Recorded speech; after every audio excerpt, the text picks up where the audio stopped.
క్రీస్తు యేసునందు సహోదర సహోదరులారా, యేసుక్రీస్తు నామములో మీ అందరికీ నా హృదయపూర్వక వందనాలు తెలియచేయుచున్నాను.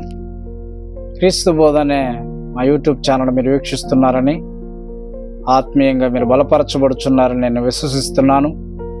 మరి అనేక విషయాల్లో దేవుని యొక్క వాక్యాన్ని మీరు జాగ్రత్తగా వింటూ మరి వాక్యాన్ని సరిగా అర్థం చేసుకుంటున్నారని, తగినటువంటి జ్ఞానాన్ని దేవుడు మీకు ఇస్తున్నాడని నేను భావించుచున్నాను. మరి సమయంలో ఏర్పరచబడిన వాక్యాన్ని చదువుకుందాం. లేవియాకాండం 11వ అధ్యాయము 13వ వచనాన్ని చదువుకుందాం. పక్షులు వీటిని హేయముగా ఎంచుకొనవలను, వీటిని తినవద్దు, అవి హేయములు. పక్షిరాజు, పెద్ద బోరువ, క్రౌంచ పక్షి, గద్ద, తెల్ల గద్ద, ప్రతి విధమైన గద్ద. ప్రార్థన చేసుకుందాం. ప్రేమగల మా దేవ, పరిశుద్ధుని తండ్రి, స్తుతులు చెల్లిస్తున్నాం ప్రభా. ఈ సమయంలో నీ వాక్యాన్ని వీక్షించినటువంటి బిడ్డలకు కావలసినటువంటి కృప చూపించండి నాయన. నీ వాక్యము నాయన తండ్రి మమ్మల్ని బ్రతికించేది నీ వాక్యము నాయన. బాధల్లో మాకు నెమ్మదినిచ్చేది నీ వాక్యం, మా పాదముల దీపమై ఉన్నది కనుక తండ్రి నీ వాక్యాన్ని వీక్షించినటువంటి బిడ్డలకు కృప చూపించండి నాయన. వారు నీ వాక్యాన్ని వినగలిగే చెవిని, గ్రహించే మనసును దయచేయండి. నీ సేవకుడు నన్ను నీ ఆత్మచేత నింపండి ప్రభా. నా నోట నీ మాట ఉంచండి. నీ వాక్యం అర్థమయ్యే రీతిలో సూటిగా, స్పష్టంగా, తేటగా మాతో మాట్లాడండి ప్రభా. నీ సేవకుడు నన్ను ఆత్మచేత నింపి కావలసినటువంటి పరిసంబంధమైన జ్ఞానాన్ని ఇచ్చి నీ ఆత్మీయ ఆహారాన్ని మేము సంతృప్తిగా భుజించే కృప చూపించమని యేసు నామములో ప్రార్థిస్తున్నాము తండ్రి, ఆమేన్. క్రీస్తు యేసునందు సహోదర సహోదరులారా, మరి సమయంలో ఏర్పరచబడినటువంటి వాక్యాన్ని ఆధారం చేసుకొని పక్షిరాజు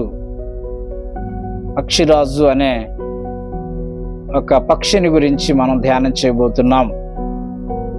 దేవుని యొక్క వాక్యంలో దేవుడు పరలోక సంబంధమైన మర్మాలను భూలోక సంబంధమైన వస్తువులతో పోల్చి పరలోక సంబంధమైన మర్మాలను దేవుడు తెలియజేయాలని ఆశ కలిగి ఉన్నాడు. అటు రీతిగానే దేవుడు చేసినటువంటి సృష్టి అంతట్లో అన్నీ కూడా మంచిగానే ఉన్నాయి. కానీ దేవుడు చేసినటువంటి సృష్టిలో మానవుడు భూ పంటని, భూఫలాలను తినవచ్చు. ఏ ఫలాలు దేవుడు తినవచ్చు అని వాగ్దానం చేసి ఆ ఫలాలను మానవుడు తింటున్నాడు, భూమి పంటను సేద్యం చేస్తున్నాడు. కానీ ఆకాశ పక్షుల్లో వేటిని తినకూడదు, వేటిని తినొచ్చని మాట్లాడుచు లేవియాకాండంలో ఆ సంగతిని గురించి ఇక్కడ తెలియచేయుచున్నాడు. కనుక ఇప్పుడు మరి ఉపమానాలంకారంగా ఈ యొక్క వాక్యము ఉన్నది. మనం చెప్పబోచుని వాక్యము, మనం ధ్యానం చేయబోతున్న వాక్యము ఉపమానంతో కూడిన వాక్యం. అనగా పరలోక సంబంధమైన విషయాలను లోక సంబంధమైన పక్షులతో లేకపోతే వస్తువులతో పోల్చి చెప్పబడుతున్నటువంటి సంఘటనగా మనం జ్ఞాపకం చేసుకోవాలి. ఈరోజు పక్షిరాజు అనే ఈ పక్షిని గురించి మనం ఆలోచన చేయగలిగితే సుమారుగా 12 సార్లు కంటే ఎక్కువగా బైబిల్లో ఈ పక్షిని గురించిన ప్రస్తావన ఉంది. సహజంగా బైబిల్లో ఒక సంఘటన రాయబడిందంటే ఆ సంఘటన చాలా విలువైనదని మనం ఆలోచన చేయాలి. అంతేకాదు బైబిల్లో ఒక సంఘటన గురించి కానీ, ఒక పక్షిని గురించి కానీ, ఒక జంతువు గురించి కానీ, లేకపోతే ఒక వ్యక్తిని గురించి కానీ పదే పదే చెప్పుచున్నారంటే వాటి యొక్క ప్రత్యేకతలు మనం అలవాటు చేసుకోవాలని, రెండవది వాటి ద్వారా మనం కొన్ని పాఠాలు నేర్చుకోవాలని, వారిని బట్టి లేకపోతే వాటిని బట్టి మనం సరిచేయబడాలని దృష్టాంతాలుగా దేవుడు కొన్ని సంగతులను వాక్యములో రాసిపెట్టినటువంటి స్థితిని జ్ఞాపకం చేసుకుంటున్నాం.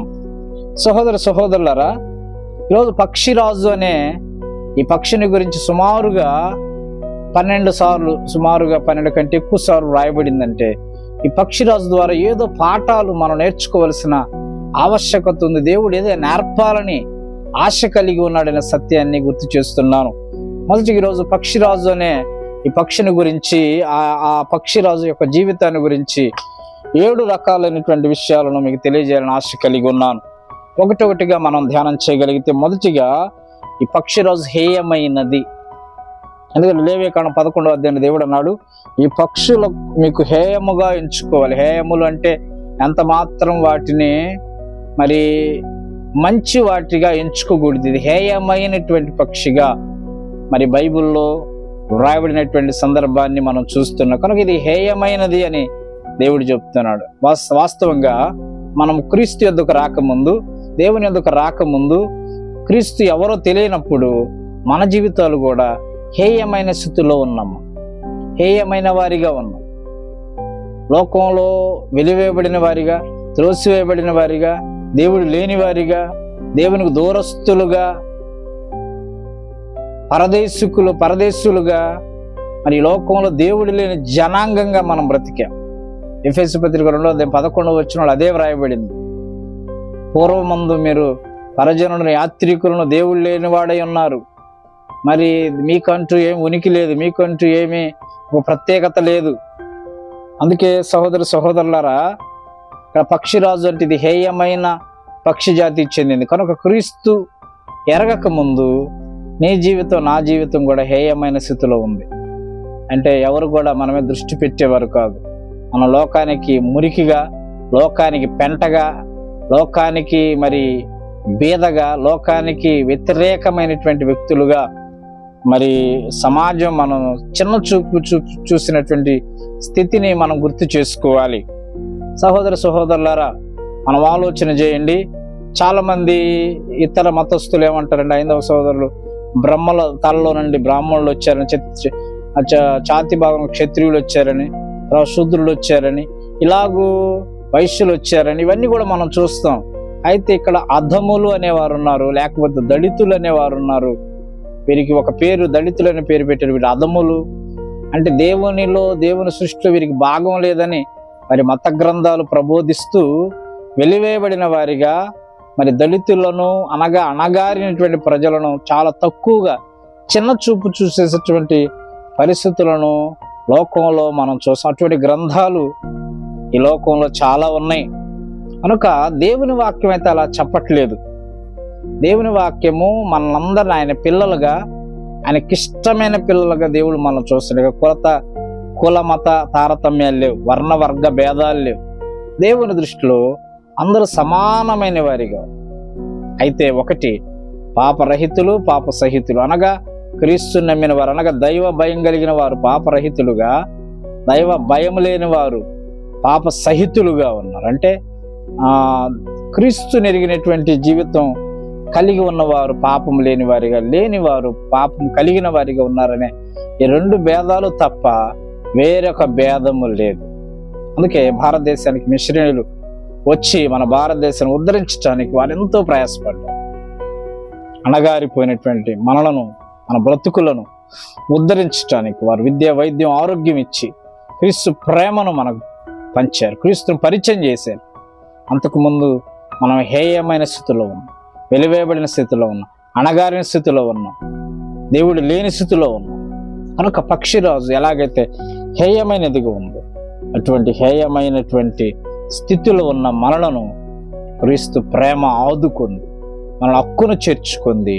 దేవుడు అన్న, ఇప్పుడు మీరు హేయమైన వారు కాదు, మీరు విలువ పెట్టి కొనబడ్డారు కాబట్టి మీరు నా సొత్తు అని దేవుడు వాగ్దానం చేస్తుంది. కనుక సహోదరులారా, వేస్థితిలో ఉన్న పక్షిరాజు హేయమైనదే, కానీ హేయమైన స్థితిలో ఉన్నటువంటి మన జీవితాలు కూడా క్రీస్తు రక్తం మనల్ని హేయమైన స్థితిలో నుండి తీసివేసి మన పరిశుద్ధులుగా, నీతిమంతులుగా, యథార్థవంతులుగా చేసినటువంటి స్థితిని జ్ఞాపకం చేసుకుంటున్నాం.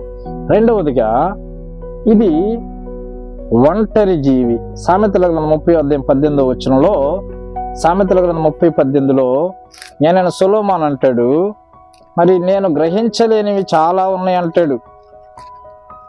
ఏమంటాడు ఆయన? సామెతల గ్రంథం 30:18 మనం గమనించగలిగితే, నా బుద్ధికి మించినవి 3 కలవు, నేను గ్రహింపలేనివి 4 కలవు. అవేవనగా అంతరిక్షమన పక్షిరాజు జాడ, బండ మీద సర్పము జాడ, నడి సముద్రమున ఓడ నడుచు జాడ, కన్యకతో పురుషుని జాడ. రెండవదిగా, సామెతల గ్రంథం 30:18 నా బుద్ధికి మించినవి 3 కలవు, నేను గ్రహింపలేని 4 కలవు. అవేవో నాకు అంతరిక్షం పక్షిరాజు జాడ, బండ మీద సర్పము జాడ, నడి సముద్రంలో ఓడ నడుచు జాడ, కన్యకతో పురుషుని జాడ.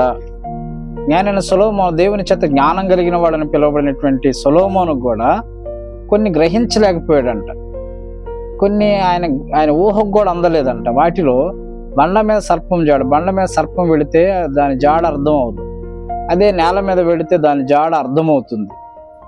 అదేవిధంగా కన్యకతో పురుషుడు ఎలా నడుస్తాడో తెలియదు, కాసేపు ఇష్టపడతాడు, కాసేపు ఇష్టపడ్డు, పరిస్థితులను బట్టి ఇష్టపడితే ఇష్టపడవచ్చు, లేకపోతే లేదు. అదేవిధంగా నడి సముద్రంలో ఓడ ఎలా నడుస్తుందో తెలియదు, దాని జాడ ఇటు వెళుతుందో అర్థం అవ్వదు.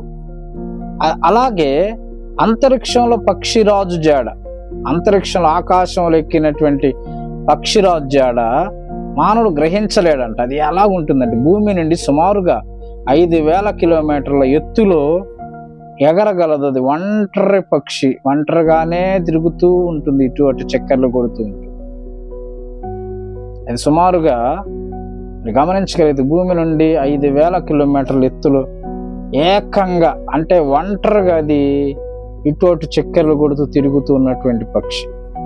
కనుక ఈరోజు పక్షిరాజు వలె మనం కూడా ఒంటరితనాన్ని అలవాటు చేసుకోవాలి. దేవుని పిల్లలు ఒంటరితనాన్ని అలవాటు చేసుకోవాలి. అంటే ఒంటరితనము ద్వారా దేవునితో సహవాసం చేయటానికి అవకాశం ఉంటుంది. అంటే ఏకాంత అనుభవం మనకు కావాలి. ఏకాంత అనుభవం మన జీవితంలో అవసరం.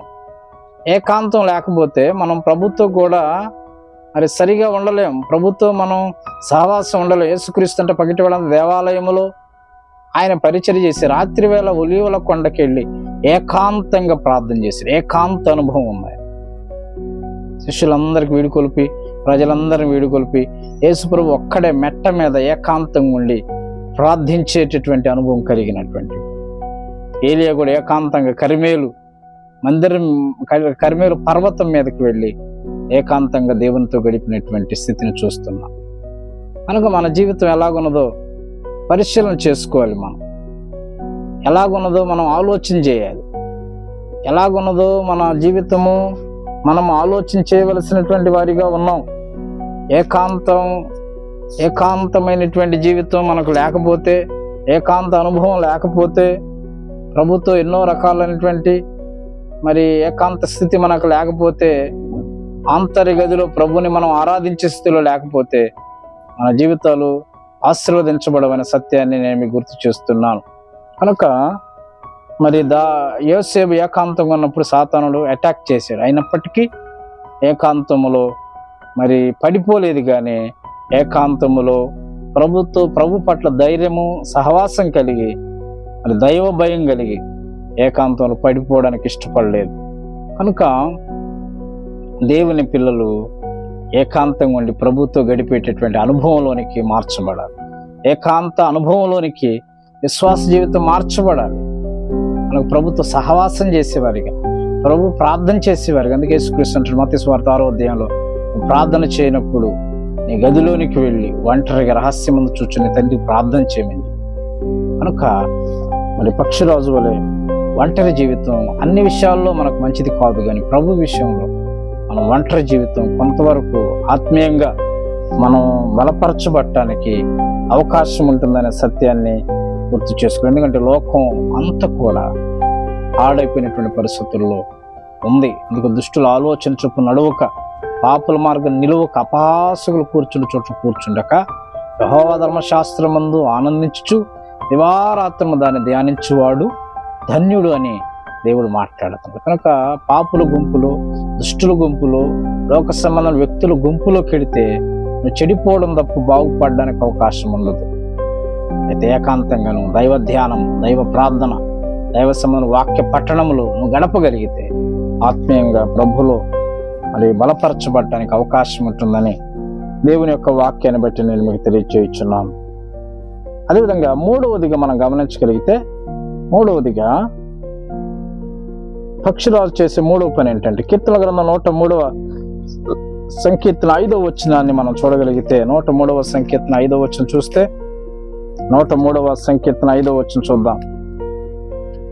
పక్షిరాజు యవన వలన యవనం కొరతదొగుచున్నట్లు మేలుతో నీ హృదయం తృప్తిపరచుచున్నాడు. మూడవదిగా పక్షిరాజట అది పాతగిలిన అవయవాలనంట విసర్జిస్తుందంట. అంటే దానికి యవ్వనం క్రొత్తదవుతుందంట. పక్షిరాజు యవ్వనం క్రొత్త సుమారుగా 80 నుండి 90 సంవత్సరాలు బ్రతికిద్దంట. పక్షిరాజు అనే పక్షి సుమారుగా 80 నుండి 90 సంవత్సరాలు, అంటే దాదాపుగా మనిషి బ్రతికే అంత వయస్సు కాలం బ్రతుకుతుంది. కారణం ఏంటంటే దానిలో పక్షిరాజు యొక్క యవ్వనం అంట 30 ఏళ్లకు నూతనం అవుతుందంట. అంటే అది ఎంతకాలం వేటాడిన తర్వాత దాని ముక్కు, దాని గోళ్ళు, అనేకమైనటువంటి జంతువులను ఆహారాన్ని పట్టుకున్నప్పుడు గోళ్ళు పాతవైపోతాయంట, ఎగిరి రెక్కలు పాతగిలిపోతాయంట. అందుకు అది ఏం చేస్తుందంటే ఒంటరిగా ఒక చోట కూర్చుండి ముక్కుతో తన పాడైపోయిన ఈకలను పెరికి వేస్తుందట. అదేవిధంగా పాడైనటువంటి పాత గోడను ముక్కుతో పొడుస్తుందట. ఆ తర్వాత మరి రాతికి వేసి తన గోరుని లేకపోతే తన ముక్కుని పొడుచుకుంటుందట. అంటే అవన్నీ ఊడిపోతే అది సుమారుగా 3-4 నెలలు విపరీతమైనటువంటి బాధ, నొప్పిని అనుభవించి అది ఎప్పుడైతే ఆహారం కూడా తీసుకోలేని పరిస్థితుల్లోకి వెళ్ళిపోతుందట. ఒకవేళ అలా ఉండలేదనుకోండి, 30 ఏళ్ళకే అది చనిపోవడానికి అవకాశం ఉంటుంది. ఎందుకంటే తనలో ఉపయోగం లేని వాటిని తీసేసుకుంటే తప్ప క్రొత్త ముక్కు, క్రొత్త గోళ్ళు, క్రొత్త ఈకలు రావు. మరలా తనలో నూతనమైన బలం వస్తుందంట కొన్ని నెలల తర్వాత. పాత గిలినవి ఉండకుండా క్రొత్తవి ఉండాలి. యెషయా గ్రంథం 40:31 యెహోవా కొరకు ఎదురు చూచువారు నూతన బలం పొందుదురు, వారు పక్షిరాజు వలె రెక్కలు చాపి పైకి ఎగురుదురు అని ఉంది. ఇక్కడ దేవుని కొరకు ఎదురు చూచేవారంటే నూతన బలం పొందుతారు. ఎలాగ? పక్షిరాజు వలె రెక్కల చాపి పైకి. పక్షిరాజుకి ఎలాగైతే నూతనమైన యవ్వనం వస్తుందో, నూతనమైన శక్తి వస్తుందో, నూతనమైన బలం వస్తుందో, అలాగే దేవుని పిల్లలైనటువంటి వారికి దేవుడు ఒక నూతనమైన బలం ఇస్తాడట. అందుకే రోజు మనం నూతనమైన బలం చేత నింపబడాలంటే పక్షిరాజు వల్లే తన దేహంలో ఉపయోగం లేనటువంటి వాటిని అదేం చూస్తుందంటే ఒకటొకటిగా విడిచిపెట్టేసింది, విసర్జిస్తుంది. కానీ ఈరోజు నీ జీవితంలో చెడిపోయిన ప్రాచీన స్వభావం వదులుకో. ఎఫెసీ పత్రిక 4:24 కావున మునుపటి ప్రవర్తన విషయంలో అయితే మోసకరమైన దురాశల వలన చెడిపోయిన మీ ప్రాచీన స్వభావం విడిచిపెట్టి దేవుని పోలికగా సృష్టించబడిన నవీన స్వభావం మీరు ధరించుకోండి. కాబట్టి చెడిపోయిన స్వభావం మనం విసర్జించాలి. పాపము చేదుగా ఉంటుంది, పాపం తీగా ఉంటుంది, పాపం అనేక విధాలుగా మనల్ని పట్టి పీడిస్తుంది. మనం విడిచిపెట్టలేం.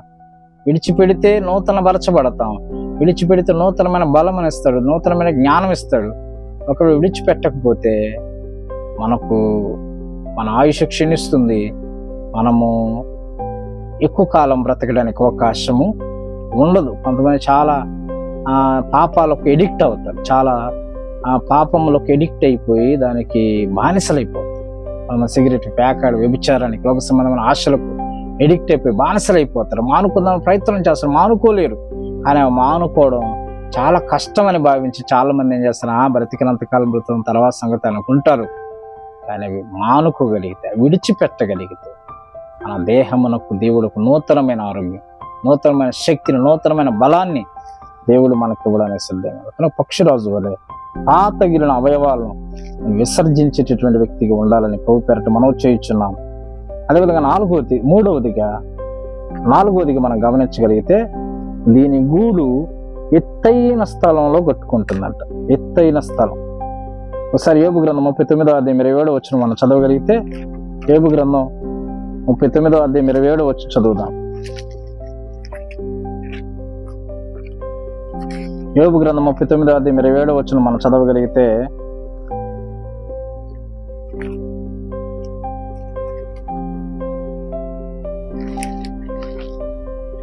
యోబు గ్రంథం 39:27 చదువుకున్నాం.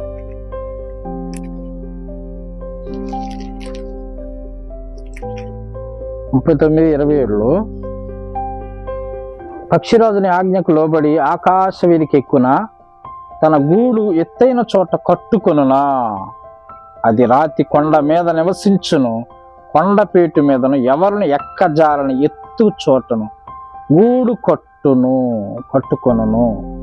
అక్కడి నుండి తన ఎరను వెదుకును, దాని కన్నులు దాని దూరము నుండి కనిపెట్టును. నాలుగవదిగా పక్షిరాజుట ఎత్తైన స్థలంలో గూడు కట్టుకుంటాడు. ఎవరు ఎక్కనంత ఎత్తైన కొండ మీద తన గూడు కట్టుకుంటుంది. అక్కడే తన పిల్లల నివాసం ఉంటాయి. అక్కడే ఒక గూడు కట్టుకొని అక్కడ నివాసం ఉంటుందట. ఎవరు ఎక్కలేనంత ఎత్తైన కొండ మీద తన గూడు కట్టుకుంటుందనే విషయాన్ని తెలియచేస్తాం. అది ఎక్కడ కట్టుకుంటుందంటే, ఇంకా మనం బైబిల్ గ్రంథం ప్రకారం ఆలోచించగలిగితే ఉపద్య గ్రంథంలో ఉంది. ఉపద్య గ్రంథం 1వ అధ్యాయం 4వ వచనంలో అది ఆకాశ నక్షత్రాల్లో కట్టుకుంటుంది.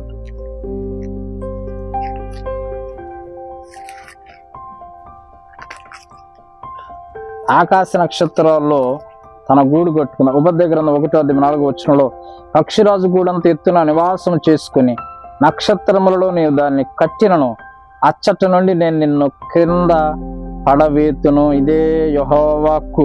పక్షిరాజు గూడంత ఎత్తు నివాసం చేసుకుని నక్షత్రములో నీవు దాన్ని కట్టుకొని నేను అక్కడ నుండి కింద పడేస్తాను అంటాడు. అంటే పక్షిరాజు గూడు ఎక్కడ ఉంటుందని దాదాపు నక్షత్రాల్లో ఉండిద్దంట. చూడండి, నక్షత్రాలు ఎంత ఎత్తు ఉంటాయి? భూమికి కొన్ని వేల అడుగుల ఎత్తులో ఉంటాయి. అంటే పక్షిరాజు గూడు కూడా దాదాపు నక్షత్రాల దగ్గర ఉండిద్దంట. అంటే అంత ఎత్తు గూడు కట్టుకుంటుంది. కనుక ఈరోజు సహోదరులారా, దేవుని పిల్లలమైనటువంటి మనకి లోకంలో ఎన్నో రకాలైన గృహాలు ఉంటాయి, ఇల్లు ఉంటాయి. కానీ దేవుడు మనకి ఎత్తైన స్థలంలో ఒక ఇల్లు కట్టాడు. అదే పరలోకం, ఎవరు చేరుకోలేని స్థలంలో కేవలం ఆయన పిల్లల కొరకు సిద్ధపరిచిన ఒక ఎత్తైన గూడులో తన ఇల్లు కట్టుకో. అందుకే ఈ రోజుల్లో చాలా మంది గృహాలు కట్టుకోవాలంటే ఒకళ్ళకి మించి ఒకళ్ళు స్టేర్ లేపుతున్నారు, ఎత్తుగా ఫౌండేషన్ లేపుతున్నారు. అందరికంటే ఎత్తులో ఉండాలి, అందరికంటే ఎత్తులో ఉండాలి, అందరికంటే ఎత్తులో ఉండాలి. ప్రారంభంలో అదే జరిగింది కదా. ఆదికాండం 11వ అధ్యాయంలో బాబేలును ఎత్తైన గోపురం కట్టుకొని దేవునితో సమానంగా ఉందామని అనుకున్నారంట మనుషులు కదా. అందుకే దేవుడి ఉద్దేశం ఏంటంటే, లోకాన్ని నిందించమని దేవుడు ఫలించి అభివృద్ధి చెందమంటే వీళ్ళందరూ ఒకే చోట ఎత్తైన గోపురం కట్టుకొని దేవునితో సమానంగా చేసుకుందాం అనుకున్నారంట. అందుకే దేవుడు అక్కడ తారుమారు చేసాడు వారి భాషలు. ఆదికాండం 11వ అధ్యాయం అక్కడ బాబేలు అంటే తారుమారు.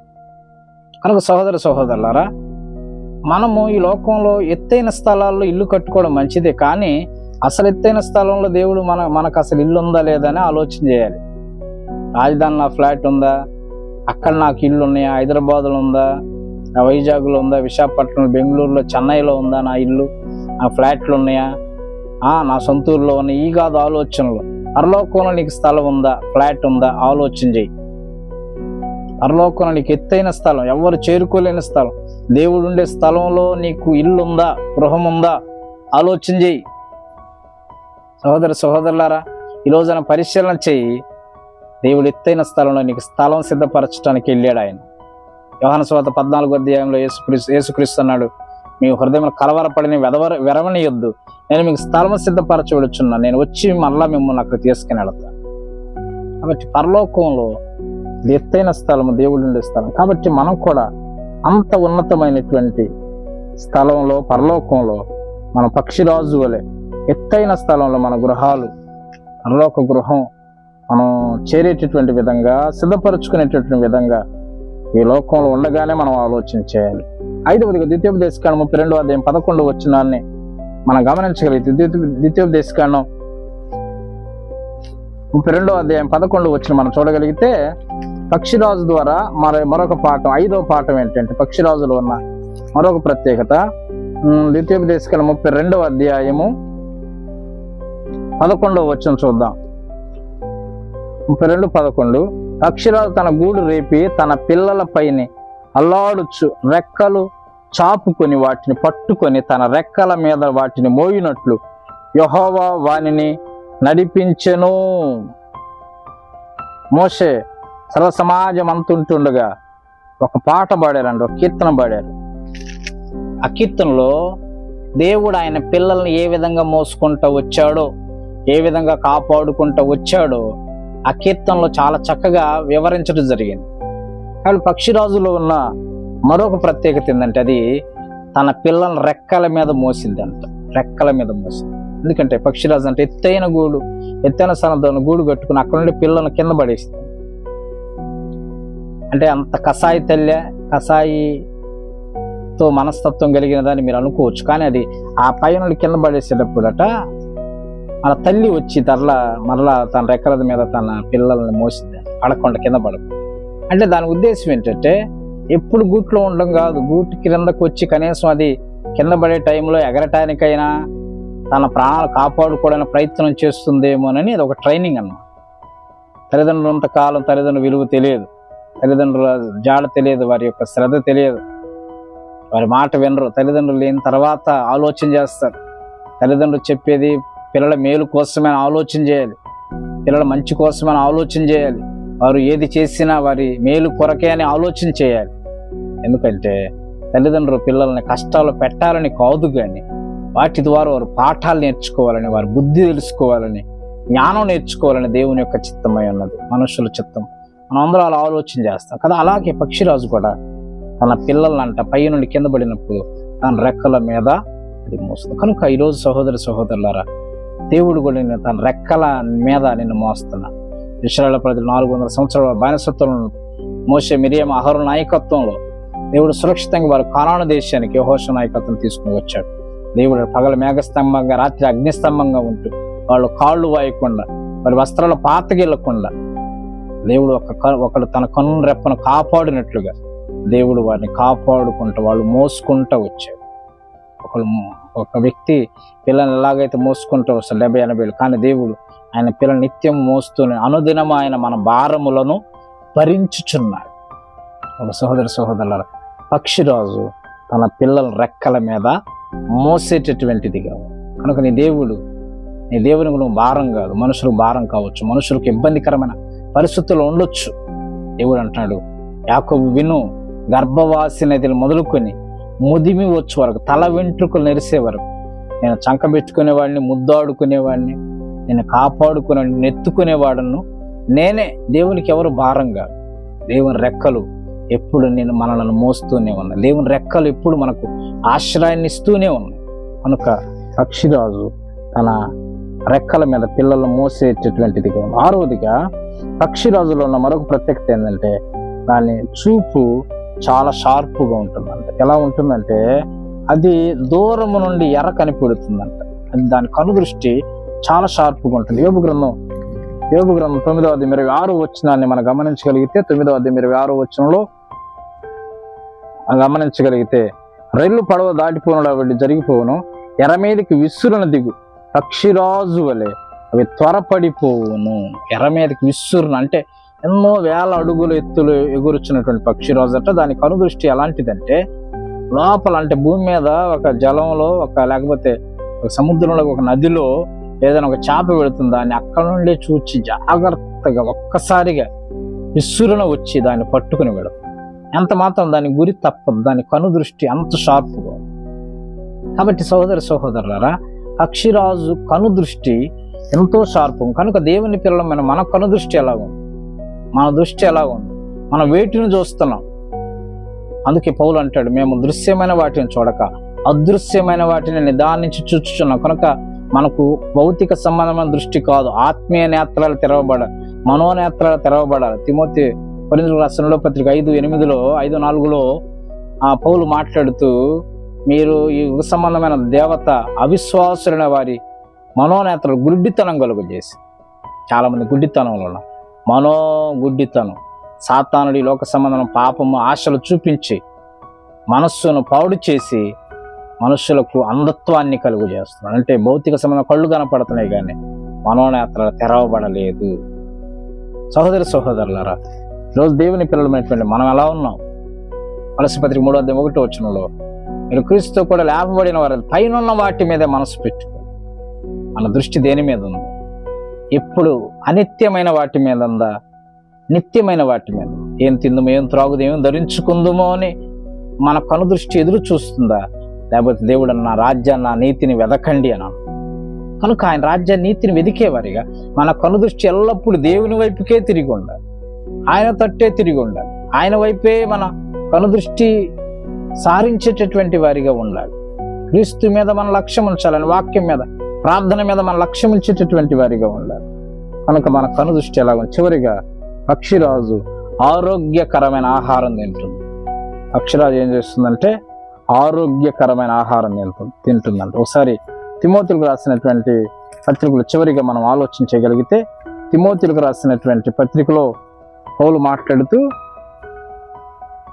2వ పత్రిక 4వ అధ్యాయము 3వ వచనం, ఎందుకనగా జనులు హితబోధన సహింపక దురద చెవులు గలవారై తమ స్వకీయ దురాశలకు అనుకూలమైన బోధకును తమ కొరకు పూజ చేసుకుని సత్యమునకు చెవిని యొక్క కల్పనా కథల వైపు తిరిగి కాలం వచ్చును.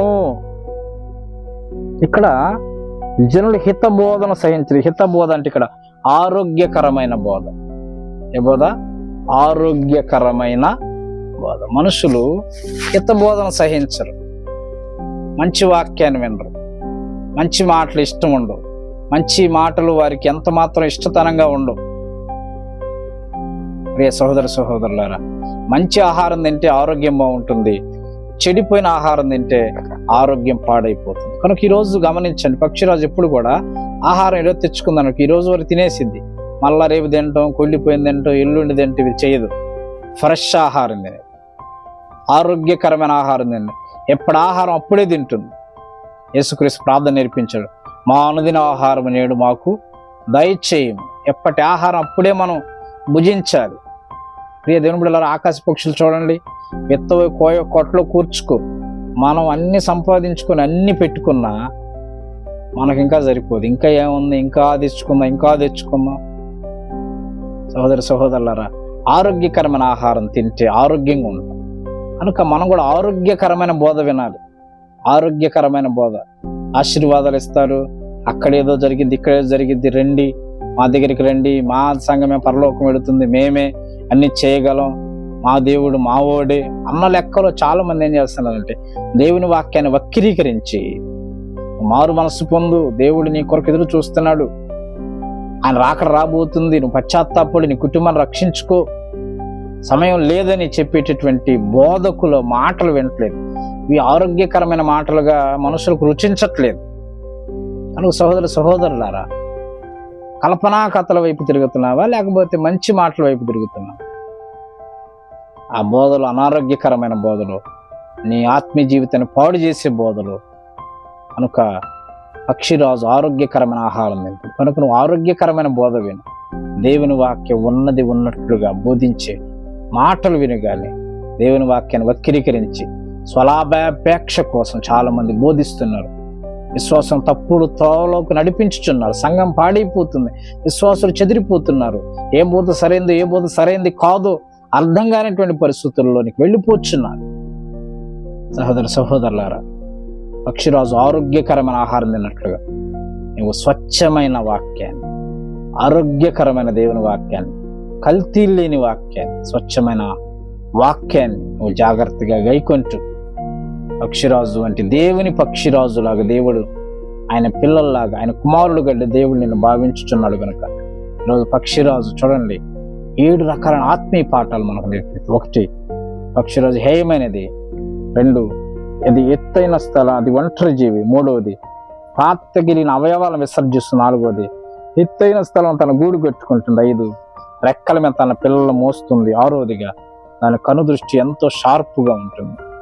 7వదిగా పక్షిరాజు ఆరోగ్యకరమైన ఆహారం తింటుంది.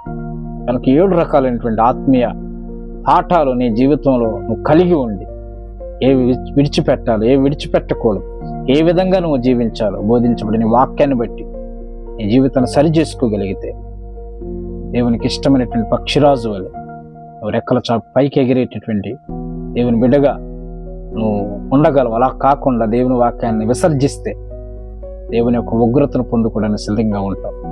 ఈరోజు నీ ఆత్మీయ జీవితం ఎలాగుంది? ఆత్మీయ జీవితం సిద్ధపరచబడుతుందా? ఆత్మీయ జీవితం నూతనపరచబడుతుందా? నీ దృష్టి ఎలాగుంది? నీ యొక్క ఆలోచనలు ఎలా ఉన్నాయి? నీవు ఏ విధంగా ఈ లోకంలో జీవించావు పరిశీలన చేసుకుని ఇప్పటికైనా సరే మించిపోయింది లేదు. దేవుని కొరకు జీవించు, దేవుని పక్షిరాజులాగా దేవుని కొరకు నూతన బలాన్ని పొందుకుంటూ రెక్కల చాపు పైకెగురుచు దేవునితో యుగాలు జీవించేటటువంటి దేవుని బిడ్డగా ఉండాలని రూపేరట జ్ఞాపకం చేస్తూ ఈ మాటలు ముగిస్తున్న దేవుడు తన పరిశుద్ధమైన మాటలు మన వెనుకల్లో దీవించునుగా. ఆమేన్. ప్రార్థన చేద్దాం. ప్రేమ కలిగిన మా దేవ పరిశుద్ధం తండ్రి, స్తుతులు చెల్లిస్తున్నాం.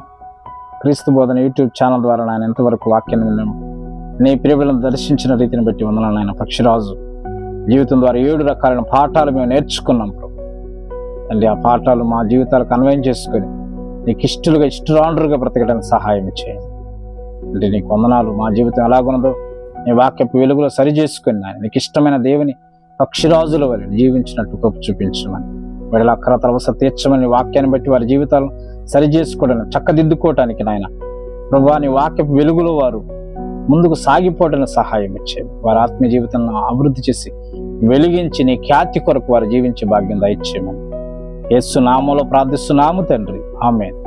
తండ్రి, కుమారుడు, పరిశుద్ధాత్మను త్రియేక దేవుని అసలు ఆకలి దేవుని సన్నిధి తోడై ఉండి దేవుని పక్షిరాజు వల్ల 7 రకాలైన ఆత్మీయ పాఠాలు మేము నేర్చుకుంటూ ఆత్మీయంగా బలపరచబడుచు దేవునికి ఇష్టమైన సంతోషపరిచే పిల్లలుగా జీవించినట్లు దేవుని కృప మీకు తోడై ఉండి కాపాడునుగా.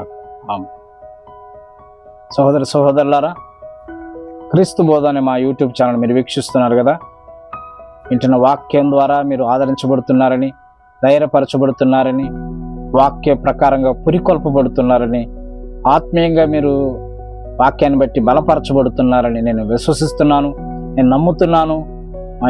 ఈ యొక్క ప్రయాస వృధా కాదని, వ్యర్థం కాదని మేము భావించుచున్నాము. ఈ వాక్యం మీకు ఆశీర్వాదకరంగా ఉంటే మా ఛానల్ మీరు సబ్స్క్రైబ్ చేసుకోండి, ఈ వాక్యాన్ని మీరు లైక్ చేయండి, అనేకులకు ఈ వాక్యం చేర్చబడినట్లుగా షేర్ చేయండి. మీ ప్రార్థన అవసరతలు ఏమంటే కామెంట్ చేయాలని మనవి చేస్తున్నాను. దేవుడు మిమ్మల్ని దీవించి ఆశీర్వదించునుగాక. ఆమేన్. అందరికి వందనాలు.